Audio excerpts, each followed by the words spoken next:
Hey, welcome back to the channel. Welcome back. Make sure you subscribe. Hit that like button right now. Go ahead and comment down below. Let me know who you rocking with. Where are you from? Are you a fan of Young Dolph? You a fan of Big Scar or Gucci Man? Throw it down in the comment section, man. Let's get right into it. So the feds visit Yo Gotti. They had to get to him through his brother. So that means it's likely it could have happened to where his brother was the one who told on him ultimately. Because if all the other people that got caught up, they're not going to ask them anything about really Yo Gotti other than who pays them and whatnot. And maybe it's not even Yo Gotti that pays them. Maybe Yo Gotti's brother Big Jook hand delivered the money that they paid out for whoever's money they put on the head that Grove Hero was talking about. Now let's deep dive into this. Let's deep dive into this because at first, Yo Gotti thought if he could have his brother be in that enforcer position, that he should be in the clear. You know what I mean? And then look at all the other incidents that happened with Young Dolph and Yo Gotti, his brother, CMG Black Youngster, right? So they thought because they had got away or didn't get charges or whatever, or nobody wanted to press nothing, Dolph didn't want to do nothing at that time. He just wanted his peace. So because they thought that they got away with a slap on the wrist the last time, that they could plan and plot something major this time and that the same thing was going to happen.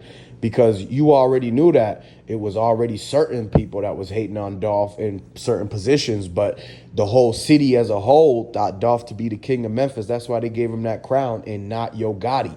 So, the envy, the jealousy from all that, plus the baby mama drama, just being the stars in the city, being, big boss man basically trying to come up on big bags of bread to make sure they family straight. So it was a competition for them basically.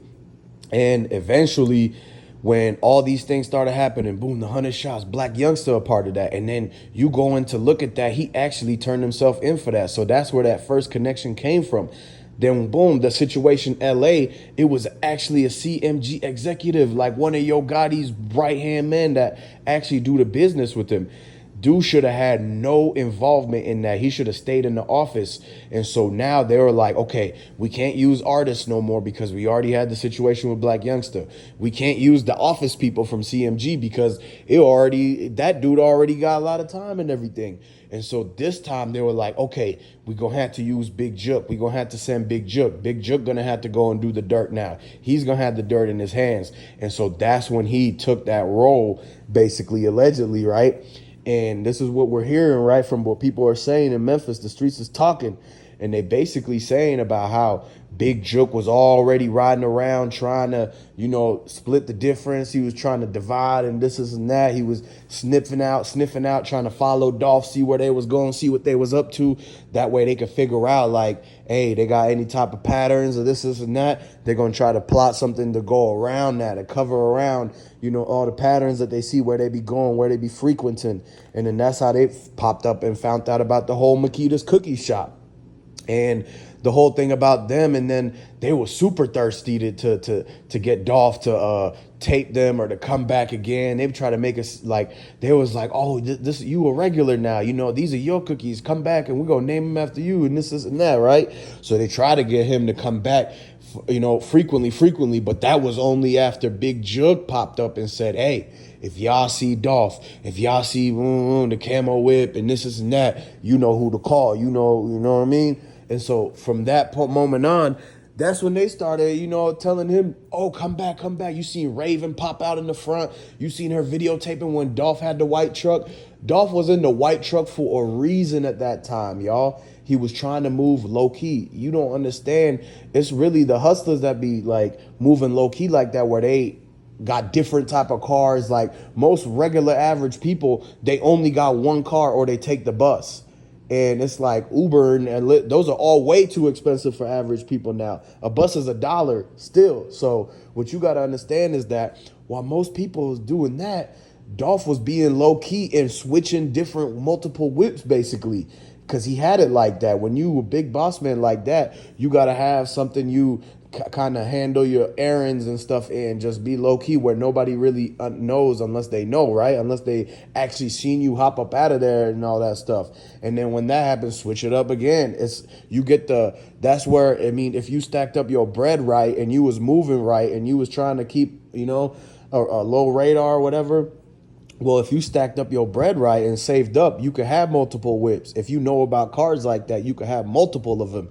You could actually buy and sell and flip cars and stuff like that. And so that's what Dolph was doing. He pulled up in the truck to be low key, right? And then once the Raven and them, the cookie shop people, blew his cover by popping out with the camera and everything like that, that's why he had that look on his face. If you go back to that way back from 2 summers ago, July, and you see the video of him getting ran up on by Raven while he was trying to leave, he had the cookies in his hand and she was trying to get the promo. She was like, look at the store, look who he is, look who it is, look at the car.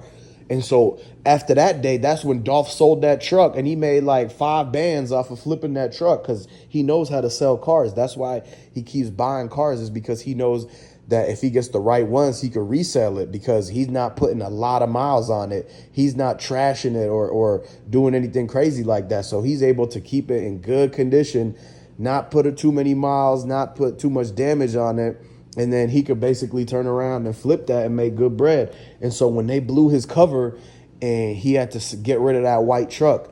And so that's why the next time he popped up in the camo whip instead of the white truck, because he already sold the white truck. He had a van, but the van was already parked there. You already know about the van. If you know about the van, you're going to binge watch all my videos and like this video so you know exactly what's going on. Now, fast forward now to where he pulls up in the camo joint, right?